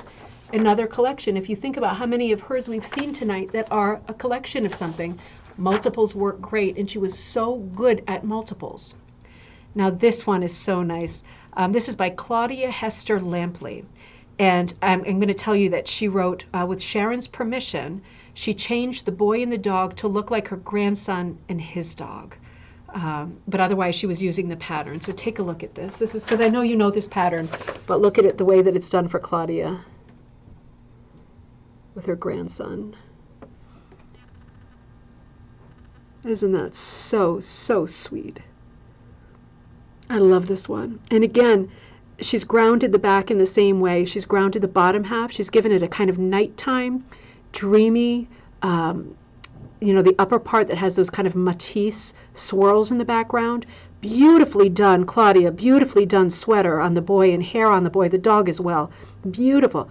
But it's very well grounded with the tabletop or the floor being the color that it is. It's still patterned. It's still patterned. But it really, really lifts the composition. It's hard to do a dark background like this. And with the colors that you've chosen, it could not be any better than this. It could not.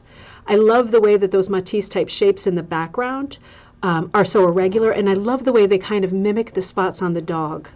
Those two things together, I think, really complement each other. There's a lot to look at in this composition. It's a beautiful composition, but it's just a great example of how when somebody takes a composition, a commercial pattern like Sharon's, and does something different with it, it adds a huge layer of interest, meaning when someone is that thoughtful about personalizing something like that. It's really special. I know, Patricia, it's so good, isn't it? Claudia, thank you. That was beautiful. Now this one is another funny one with Suzanne Ziegler, by Suzanne Ziegler. It's called Kitchen Congo. I wonder if you've seen this one. I had not seen this one. Let me come in and come out again. Kitchen Congo. Now doesn't that look like a party? A little bit of I Love Lucy. Look at those great mid-century modern designs in the back, those kind of atomic motifs in the back. And then you've got that great 1980s checkerboard type floor. You've got the poodle skirts. They look like they're at Al's Diner, right, on Happy Days, and there's a really good song playing. There's just so much going on here. It is so sweet. What a great rug for the kitchen. What a great rug for anywhere. I'd put that over the fireplace. But what a great rug for any time. Kitchen Congo. Suzanne, you did such a nice job with that. Again, like the stripes, the patterns, and the way that you hooked it, the background. Let's look at the background one more time. That is so different because you maintained those atomic shapes, and you did those swirls like it's lucite or some kind of patterned plastic in the background with these subtle swirls. And look at the way she's hooked the clothing, the stripes on the apron, the brown and white, the blue. Don't you recognize that? I recognize that apron from my grandmother's wardrobe with that kind of swirling scallopy border. So pretty, so thoughtful. So many good choices in one piece. That's beautiful, Suzanne. Now, Karen sent another gorgeous coneflower, so I've got to show you this. Karen Park Daly. She said she was my first class, so she took a class with Karen. It was her first class and her first real rug, and she did the coneflowers. So let me show you that one first, and then she actually sent 3, so I'm going to show you all 3, but let me show you a different version of coneflowers by Karen Park Daly. Karen, these are so pretty. Isn't that gorgeous? Get my hands out of the shadow. Isn't that gorgeous? Now that's a lot of color. That's a lot of color, and I love it. That makes me feel like spring might come this year. Isn't that beautiful, the coneflowers? Do you like that one too, Caprice? Caprice really liked the coneflowers for her mom. That one is just gorgeous. So that Karen sent that one. Karen also sent the grasshopper, and she said she added the lower legs. So let's look at the grasshopper next. Really cute. Oh, okay, that's another 5. Oh, that's the 5 sisters. That's one of the 5 sisters. Thank you. I didn't get that. So that's part of the 5 sisters series. Isn't that great? Now, Harry, were the 5 sisters like friends? Was it like a group of friends, or was it just a sort of an overarching theme? Gosh, this thing is annoying.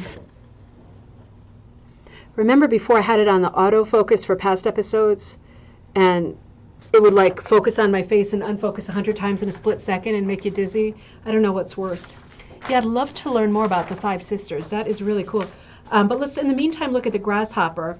And remember, she added the lower legs. Karen said, I added the lower legs to grasshopper. Oh, look at this great piece. Isn't that amazing? Look at that wing.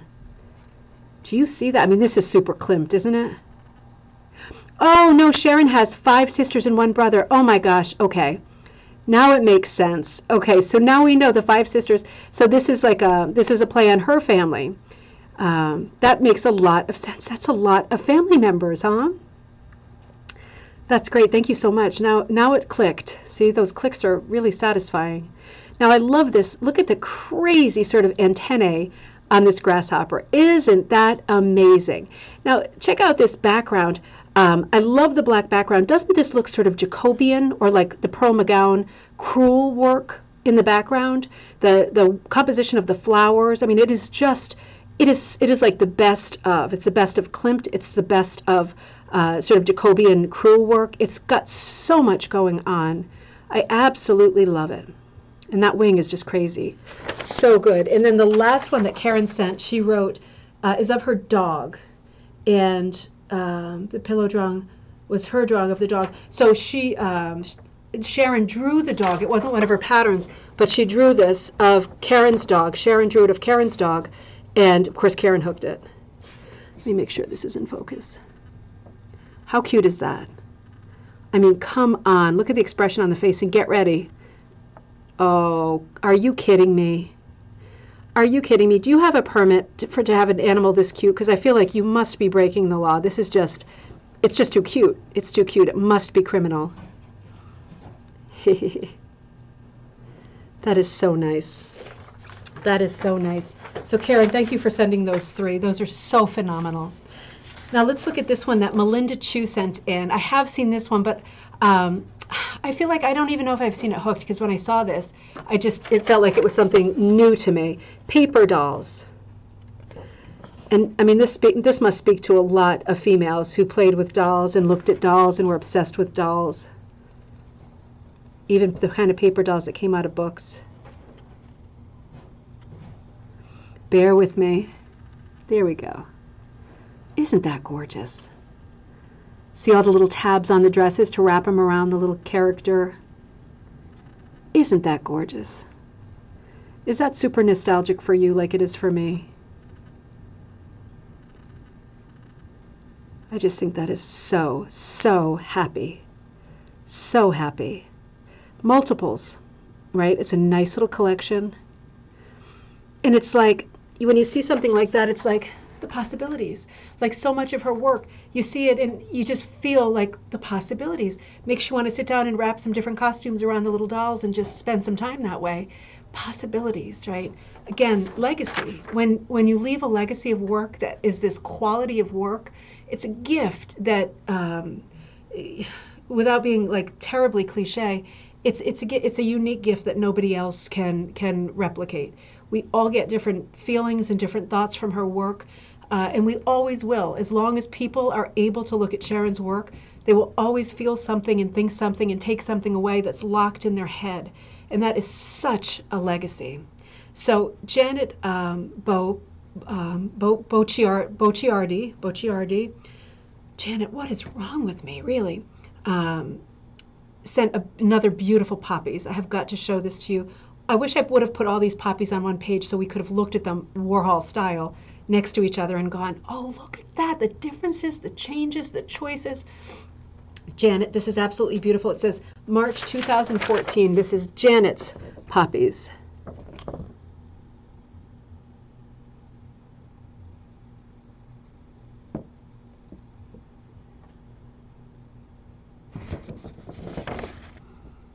I'm struggling, man. One more time, come on.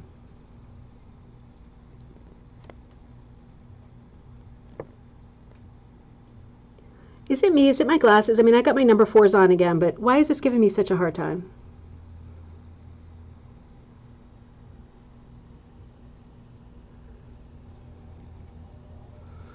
Well, I can try later, I guess. Here we go. Serious detail. Now think of the other poppies we've seen tonight.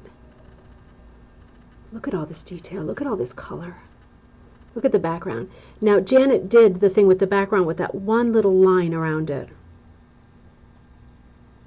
You know, the dark background does pop the colors. But of course the blue background popped the red flowers because those are complementary colors. This is another sort of antique black background, and again with the same kind of border. I love that kind of little color changing pinstripe of a border. That really, I just love that. In my mind, at least to my taste, that is super successful. It's so much busyness in the center. It's so much color. Again, it's good unity because they're multiples of the same thing. But then you get that little understated pinstripe around the edge, and it's like one of these, like, mwah, just like a little touch at the end, a little flourish. Janet, that is so beautiful. That is so beautiful. And this is another poppy. See, clearly poppies must have been her best-selling pattern. There are so many poppies out there, and they're each exquisite and special and different and unique. This one is by Cheryl Herman. Cheryl did another beautiful design with a black background of the poppy. She's got this over her couch. And again, same thing. She's got that pinstripe color changing border. She's done less with color change in the background. She's done more with the solid background. Every person has to do it the way that they see it. Every person has to do it for themselves the way that they see it. And this is gorgeous. That dark background really pops. All of the flowers, look at all of the colors. The lilac one at the bottom, the bluish one at the top. It has orange highlights. Very unexpected. Very unexpected. Really different. Each one different. Cheryl, this one is gorgeous. Thank you so much for sending it. I hope you enjoy seeing that all the time because I know that I would. Now, Carol, you sent daisies. Oh, we haven't seen daisies yet. Carol says, I had Sharon as a teacher at Rock River Rug Camp when I did this. Sharon brought a pile of her rugs for us to look at, and each one was better than the last. I love her style and her color palette. So many of these sentiments. Right, Linda? It looks so nice. And the shading, Patricia, on that one was really beautiful too. Cheryl, you did a great job. Now let's look at Carol's daisies because we've seen a lot of flowers, but we have not seen daisies yet. Look at that. Those are some good Tuscany type colors again, huh? Isn't that gorgeous? Now, doesn't that just scream summertime to you? The reds, the yellows, the orange with that blue stem up in the back really pops it. Really pops it. This has that great sort of Georgia O'Keeffe feel to it, doesn't it? You can see, now that Nada told us that Sharon was a graphic designer, you can see how this plays out in her work. She is so careful, Sharon, about putting in a few lines that are necessary, that give things definition and contrast, but she's not going crazy with shading. It's extremely artful and difficult to do this kind of thing. Carol, it's beautifully hooked. It's beautifully hooked. Carol is on. This is beautifully hooked. I mean, it's just, it's like light falling down on a flower. It makes you want to put your head on a picnic blanket and fall asleep after you crack open the wine and eat all the sandwiches, of course. Carol, that is so beautiful. Thank you so much for sending that. Now this one, oh, I've got to speed up. We've got a lot more. Oh, I'm going to keep going. I'm so sorry. I'm waxing too poetical tonight. This one was sent in by Carrie Phillips O'Banion. And I think this one's called Rocking Horse. This is one of the iconic ones that I think we're all fairly familiar with. But you've got to see it 1,000 times in your life, or you just won't make it through, right? This is just one of these great compositions. The spring-type border, it almost looks like a bed spring or the spring underneath the rocking horse. The way that the rocking horse is handled, the characters, the motion. It's got that sailing away on a boat, Martha, that kind of Puff the Magic Dragon, fantasy flight feel to it, doesn't it? And again, this dark background is super, super, super effective. The contrast is amazing. Oh, you're staring at it, Carol, over the computer while we're doing this. It's in your eye shot, right? This is so good. Again, oranges and browns, right? Oranges, browns, a little bit of sort of yellow tones and blacks and whites. Her palette, really, really effective. That one is so pretty. Oh, there was another one, Dawn Horton Shaw. This is another one of the dog and the child reading. Now, remember the first one we saw had been sort of doctored to fit the grandchild, but this one is, oh, Wendy, telling of the hookers in this group, interpreting these patterns is astounding. It is, Wendy, isn't it? Everybody is so good. And I love sharing. It's my favorite thing when we share people's work in these shows. And Caprice says, just saw Madonna on the Cushing site. Sharon has, oh, I saw that Madonna too with the very proddy background, I think. That's in her Etsy shop too. If you prefer to shop on Etsy, the Cushing shop is on Etsy too, of course. They have a massive store. But there is a beautiful sort of Mexican retablo looking Madonna with a triangular shape in the cape, and there's a lot of texture, like a lot of proddy or a lot of ends pulled through, really tall, a lot of texture. That is one of the ones that I really, really want. It has that little religious flavor that I really like, something really special and magical, you know. That's a beautiful one. I wish I would have printed that one out. But I had so many beautiful ones. Dawn Horton Shaw. Again, this is another picture of the child with the dog reading. And how different is this background? Remember the last one? We saw the sort of Matisse shapes in the background. Now this one is completely different. A beautiful, simple, vertical background. It almost reminds me of a rainy day, looking at a book together, staying indoors, staying dry. And the detail, remember in the last one, the grounding was very even and soft and solid. I mean, it was a textured or a patterned wool of some kind, herringbone, that kind of thing. But this is actually quite patterned. And you need this with this one because it's got a quieter top, and Dawn has balanced it by giving it a louder bottom. You have to have it one or the other. It's okay if it's top heavy, it's okay if it's bottom heavy, but it's got to have weight somewhere.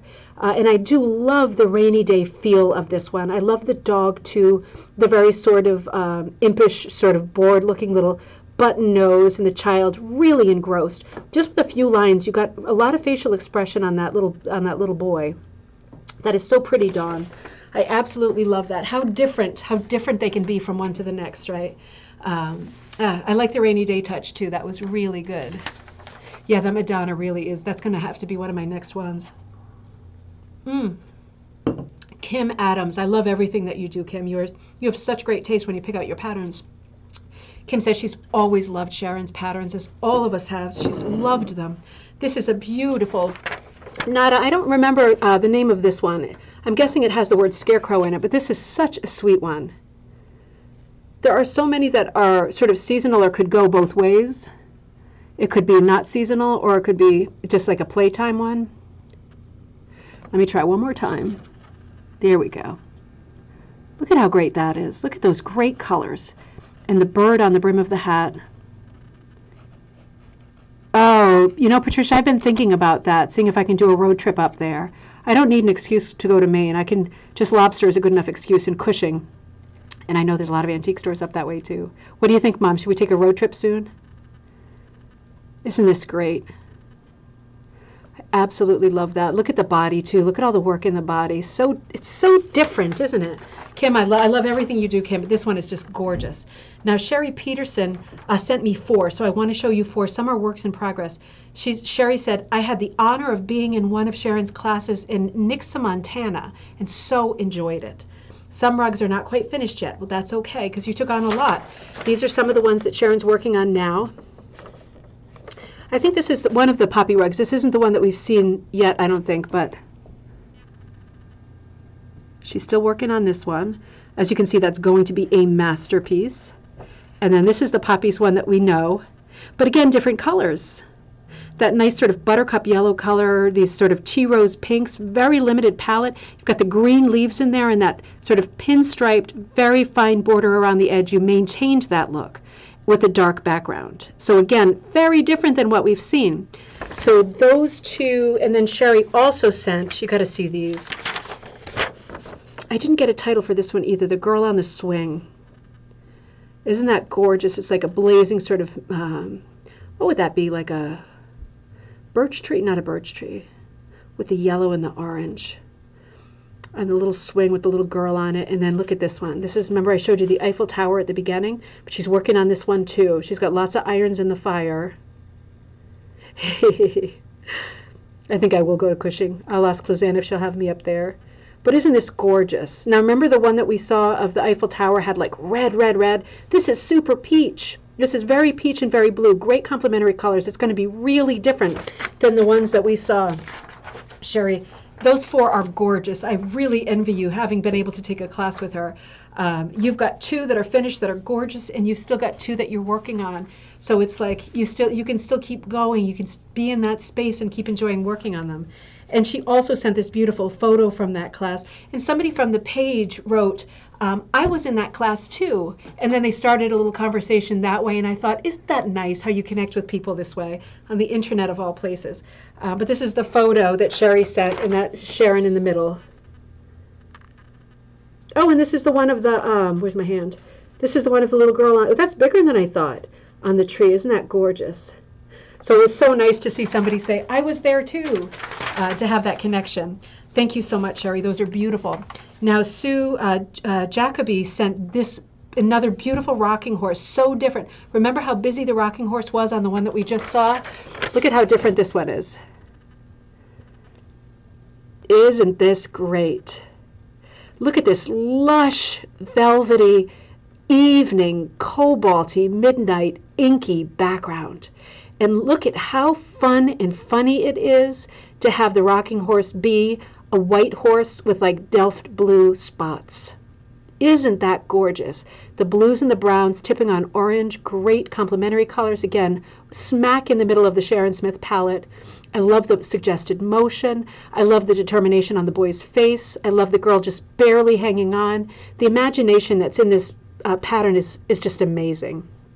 Just amazing. This is so beautiful, Sue. So beautiful. You're so lucky to have that around. I would love to hang that up. That is just a beautiful piece, and your colors are gorgeous. Again, so different. So let's see. This is Linda Bartz sent sunflowers, and you said you weren't sure. And I never want you to second guess yourself because your work is so good. You should be sure your work is so good. This is sunflowers, and this is Linda's piece. Again, absolutely beautiful. Let me get it in focus. There we go. How pretty is that? You know, the Sharon's flowers with the black background, and I'm not saying any background is better than another, but it really does give a lot of punch, doesn't it? It gives you such good definition. It gives you such freedom to go ahead and use a limited color palette and still have it really, really pop. Drama. When you have a background this dark and you've got light against it, it's going to be drama. This is super, super, super successful. Linda, you should be super proud of that. You should make that your profile picture and your banner on your Facebook page. It's that good. You should be super proud of it. I love that piece. That, that was Linda's sunflowers. So let's look at, okay. Oh no, did I not write down who sent these? Don't tell me I'm that stupid. Oh no, am I that stupid? I'm that stupid. Oh no, please tell me if you're on. Oh,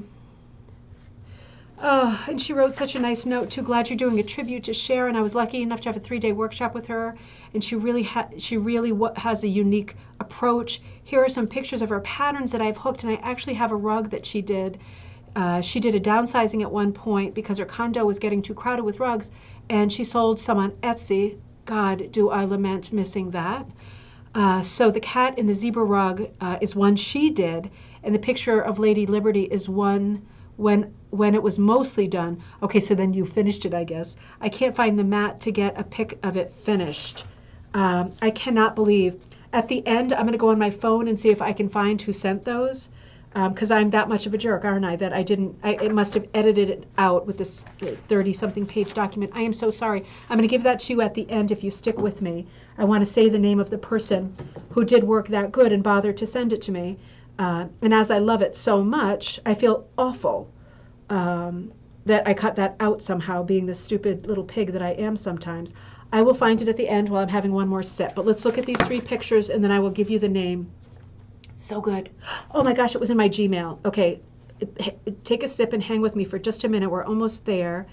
I really want to tell you who did these pictures. Let's see.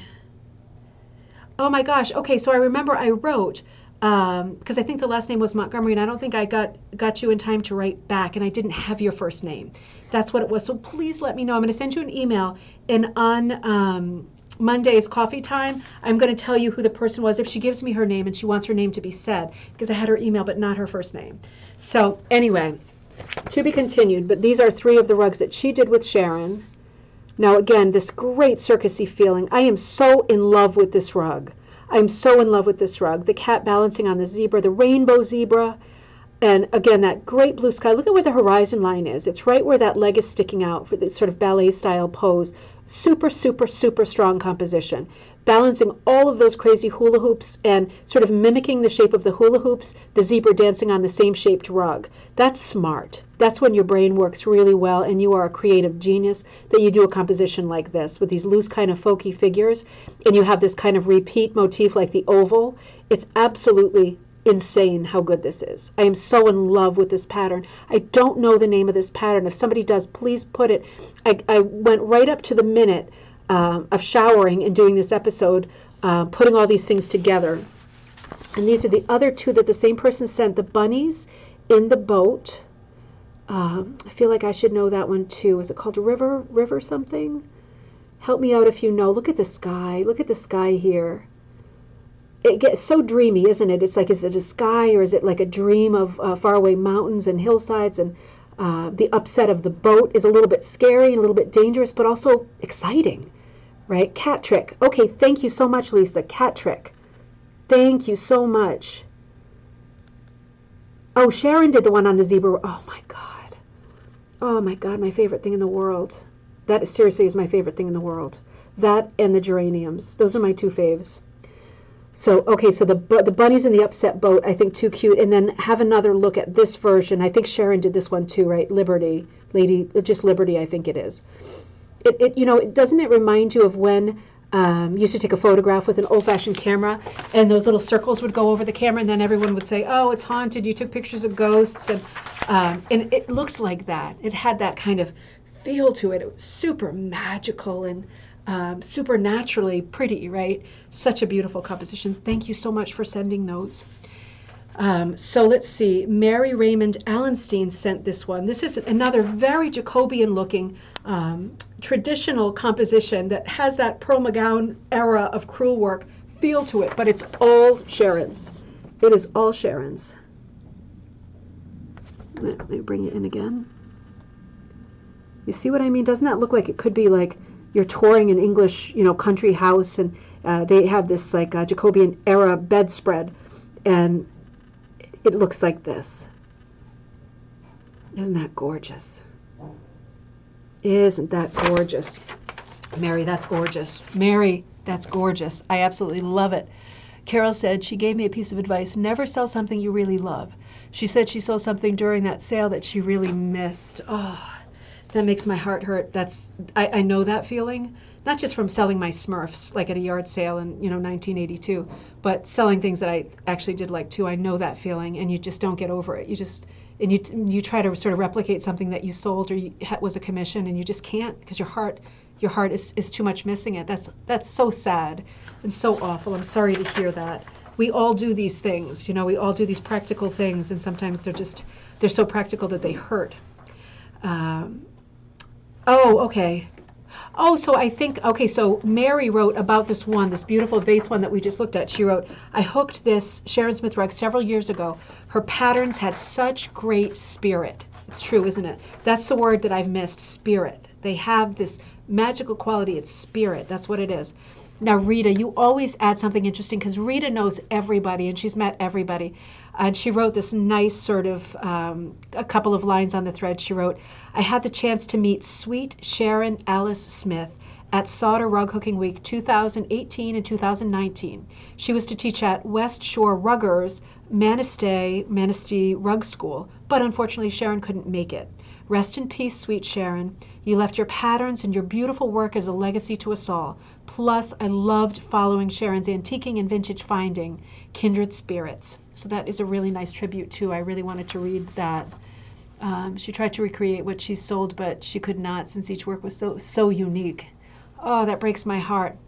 Now, that breaks my heart. Now, Nada wrote back, and she wrote a little bit about the guild. Remember at the beginning I was saying that in California where they had formed the Creative Juices, but they also had a guild that was a little ways away. Nada sent today some beautiful pictures from that guild. She wrote, Sharon had us participate in 2 rug challenges in 2018, 2019. The one from 2018 was at California Redwoods, and I have a photo of that. And the one from 2019 was at California Quail. Photos from the Atha Biennial. I'll show you that too. The last challenge would have been due this year, but because Atha was postponed to 2022 because of you know what, it is to be a rendition of the Gigi Bridge, which I assume is the Golden Gate Bridge, and several of us are participating, but only on paper or linen at this time. So it's just nice to know that Sharon's Guild, that she was so much a part of, it's nice to know that you're doing stuff and things go on, and of course you are, but it's just a nice thought to know that there's some continuity. I want to show you some photos that Nada sent of those 2 events, some of the rugs that were up at those 2 events I just mentioned, from their guild, from Sharon's Guild there in California. Aren't those gorgeous? Now those look like quails, right? California quail. And then this one, which was from a show too.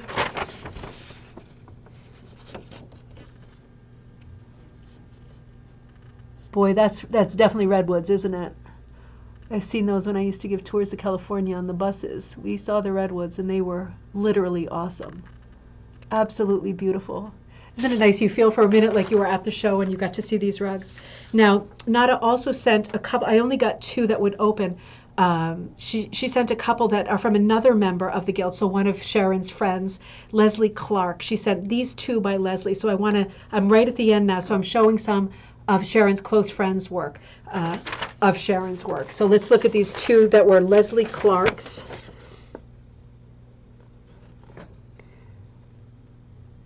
And I think I printed this out without putting the name, so help me out with the name on this if you have it handy. I've seen this one, and I absolutely love it. This has such electricity to it, doesn't it? It feels like a nighttime thing with all the swirls and the blue trees, but then the sun is shining. I just love this. This is a little bit of the Cezanne feel for me, but 99% Sharon Smith. Just those colors, right? The orange, the blue, the yellow, and a little bit of brown. It's her colors. It's her palette. Absolutely love that one. And here's another one by Leslie. I think this one must be the Treehouse, right? I'm pretty sure I have this one. I'm pretty sure this is one I got a hold of. Beautiful. You know, it's so humorous. The kids playing in the trees. Reminds me of that Carly Simon song, like Boys and Trees or something like that. And the kite up in the sky. The pride in this big treehouse. The humor in, number one, it's nighttime, right? The kids are out raising hell. But this really it's a big tree. It's a stately tree, but the size of the treehouse it's supporting is funny. The contrast is funny. It's like a joke. With all the ladders running up to it, you can only imagine the mischief and shenanigans under the moon happening around this little scene. I think those 2 are absolutely beautiful. Leslie Clark, those were absolutely beautiful. Beautiful. And then the one I'm going to end with is by Sharon's good friend Nada Ferris, and she helped me so much with this episode. Thank you again so much. I hope I did some justice to Sharon's work, because it is just, if you weren't super familiar with Sharon, I hope that you have gotten the impression that she was an iconic legend of rug hooking and not to be forgotten ever.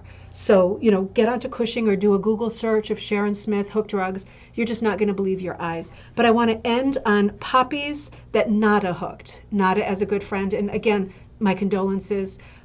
Super, super sad. And so I'm going to get choked up. But I'm very happy that we were able to do this episode and to celebrate a person who was so important to our craft.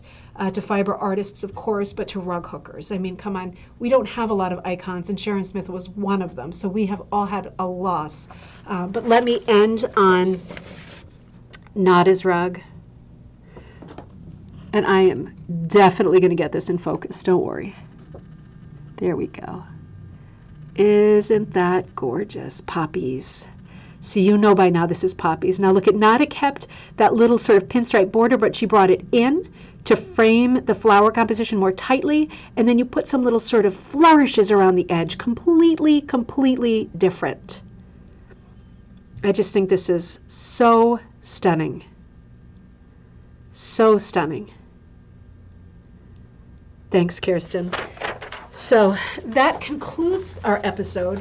Again, please Google Sharon Smith and look at all of her work. Print out the things you like. Order her patterns from Cushing on Etsy or on the Cushing website. I hope that it stays with you because she is such an inspirational artist. And again, the amount of whimsy and humor and color that all of her compositions have, it's such a unique voice, and it's a voice that we've lost. So it's more important than ever, I think, to celebrate her life, look at her patterns, celebrate her work, look into what she did, and enjoy her legacy, because that's what we have, that's what's left, is the legacy. And luckily, it is a beautiful legacy. So please enjoy. Happy Friday, everybody. I don't mean to end on a kind of down note, but it is what it is. I'm super sad. But I hope you enjoyed the episode, and I want to remind you, Monday coffee time, for those of you who are new, we do live show coffee time Monday, Tuesday, and Thursday, 11:30 a.m. Eastern Standard Time. On Wednesday, we have an interactive Zoom call, so you can go onto our Facebook page, which is Rug Hooking and Punch Needle Club. And I always post the information for the Zoom call. I will be all set with my camera and all my stuff this week. No more shenanigans. So we have a live interactive Zoom call. And then on Friday night, as you know, we have a longer episode that is called Cocktail Time. So coffee time 3 times a week, cocktail time on Friday nights, and then we talk to each other on Wednesday. I just want to give you a heads up for next week. I am coming back to Canada next week, not in person, although I wish I was. You just tell Justin Trudeau just to let me know anytime he wants me, and I will be there, like immediately. But we're just going to go in spirit, because I want to talk this coming week on Monday, start about the Chetty Camp region, Chetty Camp frames. And I want to move into Canadian artists again that have associations with rug hooking, like George Edouard Tremblay, Maud Lewis. We're going to talk about Canadians next week. So we're going to make a shift. We're going to make a travel jump next week and move away from the States and back up into Canada for our rug hooking friends next week. So I hope you'll enjoy those episodes. Have a great weekend, everybody. Please give it a like. Please give us a like here. And take care of yourselves. I will see you on Monday for coffee time. Take care. Ooh.